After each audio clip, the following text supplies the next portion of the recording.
Salut, bienvenue sur ma chaîne, ici Crit, j'espère que tu vas bien. Aujourd'hui, je vais te parler du Tamron 17 à 28 mm f2.8 pour les montures Sony.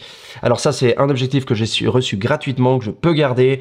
J'ai pas été payé pour faire ma revue, mais c'est ma propre revue, donc c'est mon opinion et tout ce que je vais te dire, ça sort de moi. Comme tu le sais peut-être, j'utilise Sony pour faire de la vidéo principalement, pas de la photographie.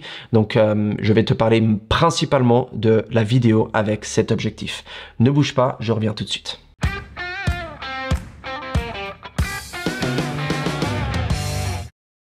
La première chose, c'est qu'on a une ouverture maximale de f2.8 à travers toutes les longueurs focales. Donc tu pars de 17 à 28 et tu peux ouvrir à f2.8. Ça, c'est constant et c'est quelque chose que j'apprécie énormément pour le prix et le type d'objectif. Il fait 99 mm de long, donc on est presque à 10 cm, il manque juste 1 mm d'après le site. Il pèse seulement 420 grammes, et je dis seulement parce que 420 grammes pour un tel objectif grand angulaire, c'est vraiment pas beaucoup. En termes de diamètre, ici devant, on est à 67 mm. Ça, c'est bien, c'est très bien, parce que j'ai eu des grands angles pour full frame qui étaient vraiment très larges ici devant. Évidemment, c'est un 17, c'est pas un 15.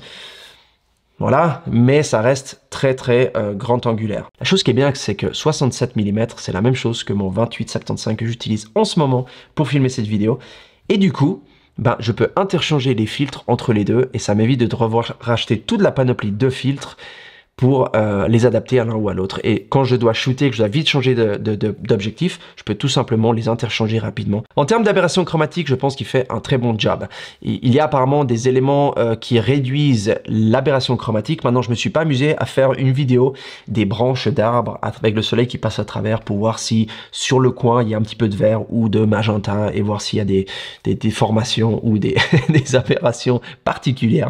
Mais tout ce que je peux te dire, c'est que tout ce que j'ai filmé jusque-là ne m'a pas présenté de soucis de ce côté-là, même quand je shoot en direction du soleil, à contre-jour, voilà, ça, j'ai pas eu de soucis. La distance de mise à point minimale, c'est 19 cm pour l'objectif quand il est en mode grand angle, et quand il est zoomé en mode téléobjectif, on est à 26. Donc, pour te donner une idée, 19 cm, c'est à peu près ça, et 26, c'est à peu près ça. Voilà, donc on peut aller très proche de notre sujet avec ça. Donc, on peut partir de 17 à 28 mm et s'approcher vraiment proche. Pour la vidéo, je fais pas beaucoup ça avec un grand angle, je ferai plus avec le 28-75, ça je fais souvent, je m'approche le plus possible. Mais ça peut toujours être pratique pour des effets créatifs ou s'il y a un certain type de film ou de photos que tu as besoin de shooter, tu peux le faire avec cet objectif. Il a une mise à point automatique qui est très bonne. Alors comme tu le sais sûrement, le Sony A7S III que j'utilise est très bon pour détecter l'œil et pour mettre à point en mode automatique.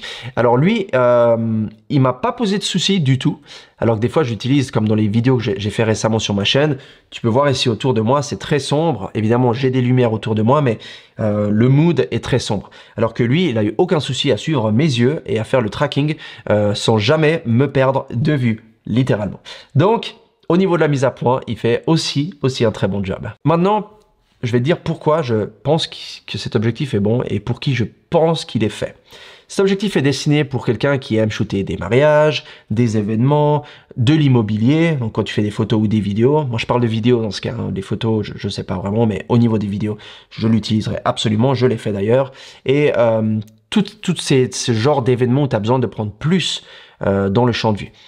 J'ai shooté il y a quelques mois de cela une vidéo d'immobilier avec le 28-75 que j'ai en ce moment sur la caméra. Quand on est à l'extérieur, ça va, tu vois la piscine, ça se passe bien, ça dérange pas parce qu'il y a beaucoup d'éléments inconnus. Maintenant, quand tu shootes à l'intérieur et par exemple tu veux shooter un sauna ou une salle de bain, le gros souci c'est que tu n'arrives pas à prendre suffisamment dans le champ de vision et c'est pas suffisamment large tout simplement. Donc tu vas avoir des soucis à représenter ce qui est vraiment là. Donc un 17, c'est pas trop large, mais c'est suffisant pour vraiment montrer l'ampleur, on va dire, ou la taille d'une pièce à l'intérieur. Par exemple, pour l'immobilier. J'ai aussi fait pas mal de vidéos sur des chantiers, d'ailleurs je t'en montre quelques-unes ici, et tu peux voir que 17, c'est suffisamment large. De nouveau, faut pas que ce soit trop œil de poisson, mais que ce soit assez pour que vraiment on puisse voir l'ampleur des travaux, des pièces qui se passent, et que tu sois pas serré dans ton champ de vision. Une chose qui est géniale pour quelqu'un qui utilise des gimbals, donc des stabilisateurs souvent, c'est le fait que quand tu zoomes, le zoom est interne. Donc il n'y a rien qui bouge, il n'y a rien qui sort.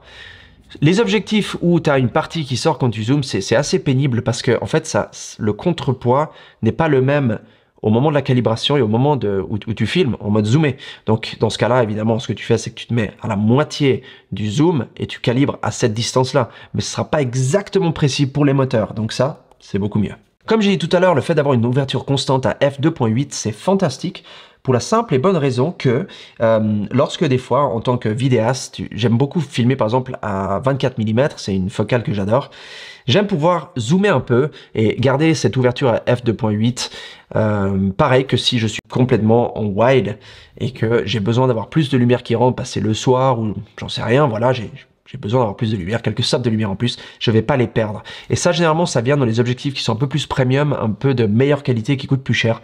Donc pour le prix, vraiment, il n'y a rien à redire. Il est important aussi de mentionner que si tu as le budget et que tu en as besoin, entre cet objectif et le 28-75 que j'utilise sur la caméra, tu couvres tout le range, on va dire toutes les longueurs focales que les gens utilise d'habitude.